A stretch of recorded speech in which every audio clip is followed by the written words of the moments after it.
Hey everyone, welcome. Today we are diving headfirst into a continent that is just bursting with life, from incredible landscapes to vibrant cultures. We're going to break down exactly how you can travel safely through South America so you can turn any of those little worries into a truly confident adventure. So here's the big question, right? South America, is it this incredible, once-in-a-lifetime adventure, or is it a huge risk? It's a question a lot of travelers ask, and for good reason. The continent offers some of the most breathtaking experiences on the planet. But let's be real, safety concerns are often at the top of people's minds. So let's tackle that head on. Okay, so here's our game plan for this explainer. We'll start with that big South America question. Then we'll spotlight the continent's safest havens and even explore some other really promising spots. After that, we'll build your essential traveler's toolkit and finally, get you ready for the adventure that awaits. All right, first things first, let's get into the South America question. Because, before we can talk about solutions, we've got to understand what the actual concerns are for travelers like you. So, what are people actually worried about? Well, it usually boils down to a few things. You've got petty theft and scams, which can be a nuisance in any crowded tourist area. Then there are things like political protests, which can pop up. And of course, the continent sits in an active seismic zone, so natural events like earthquakes are a possibility. The biggest thing to remember is that safety isn't a blanket statement. It changes dramatically from one country to the next, and even between cities. Okay, so knowing all that, where can you go to get that peace of mind? Let's look at what the numbers say. Based on the Global Peace Index, a few countries consistently pop up at the top of the list as the safest places to visit. And here are the top three: Chile, Argentina, and Uruguay. This little chart gives you the quick and dirty. Chile? It's your go-to for just mind-blowing nature and culture. Argentina gives you that amazing one-two punch of dynamic cities and stunning landscapes. And Uruguay? Well, that's your spot for a super relaxed vibe and some gorgeous beaches. Let's kick things off with Chile. And honestly, this quote just nails it. We're talking about a country where you can go from the driest desert on Earth to the icy, wild frontier of Patagonia. It's an absolute paradise for explorers, and the fact that it's known for being so safe just makes it an even easier choice. So what makes Chile such a solid choice? It's not just a vibe. The country has a much lower crime rate compared to many of its neighbors. You'll see a strong police presence, and the tourist info centers are genuinely helpful. If you want a tip from us, the Lake District and Patagonia are absolute must-sees. Oh, and a little local custom for you. A simple, polite handshake is the perfect way to greet people. Next up, let's head over to Argentina, a country of incredible passion and contrast. Think of the energy of a tango hall in Buenos Aires, and then picture the raw, thundering power of Iguazu Falls. That's Argentina.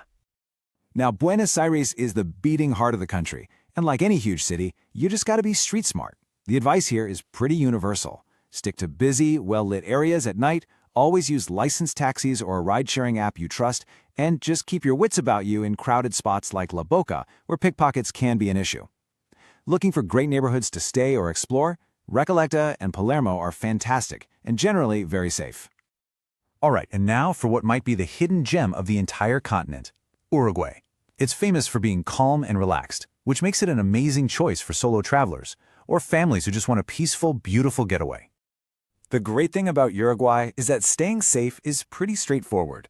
In the capital, Montevideo, stick to traveler-friendly neighborhoods like the historic Ciudad Vieja or the lovely Pocitos. Heading to the famous beaches at Punta del Este? Simple rule, swim where you see lifeguards.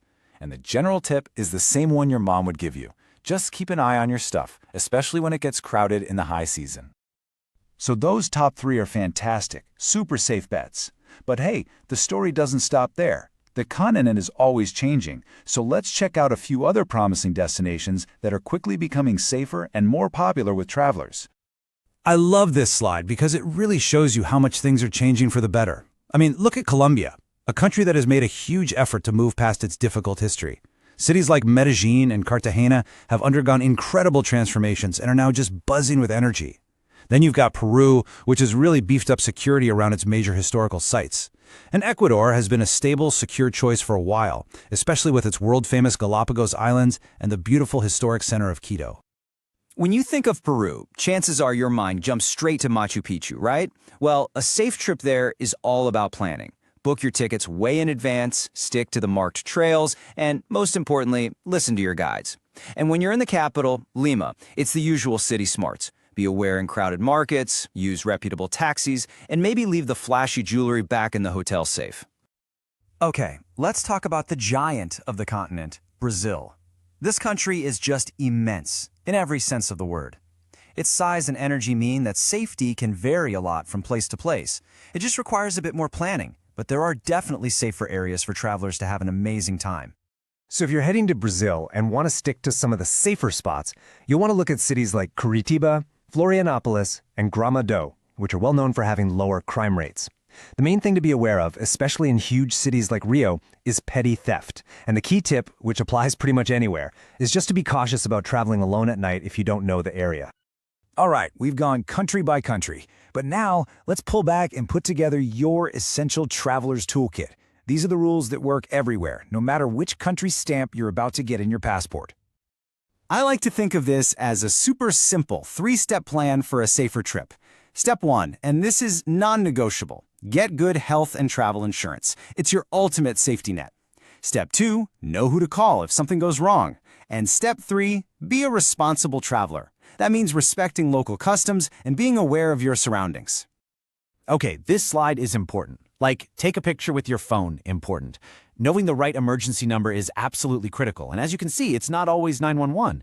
Just taking a minute to save these local numbers for police and ambulance in your phone before you even take off, it's one of the smartest travel moves you can make. Okay, deep breath.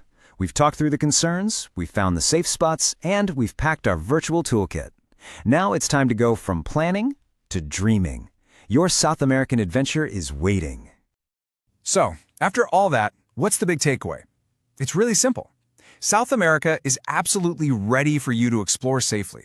It's not about finding a place with zero risk. That doesn't exist anywhere. It's about managing risk with smart planning and the right information. And this is why all that prep work is so worth it. This quote just sums it up perfectly. It's about wandering those charming streets, seeing those jaw-dropping views, diving to the local culture, eating incredible food. It's about making memories that you're going to have for the rest of your life. So, we're going to leave you with one final question. You've got the tools, you've got the knowledge. Now the only thing left to ask is, where are you going to go first?